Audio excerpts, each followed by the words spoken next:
Are you a parent looking for a nanny and you're wondering what the difference is between hiring a large agency or a referral service like mine? My name is Jolie. I am your nanny and family matchmaker. It is Real Wednesday, so let's get real.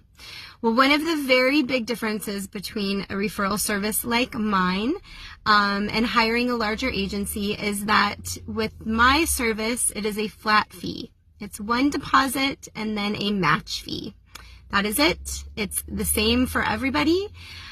With a larger agency, typically you are paying a fee that involves whatever the nanny is going to be paid annually. So the nanny's proposed annual salary, and then the agency takes a percentage of that salary and uses that as their fee. They don't take it away from the nanny. It's just the way they choose their fee. Usually upwards of about 15 to 20%.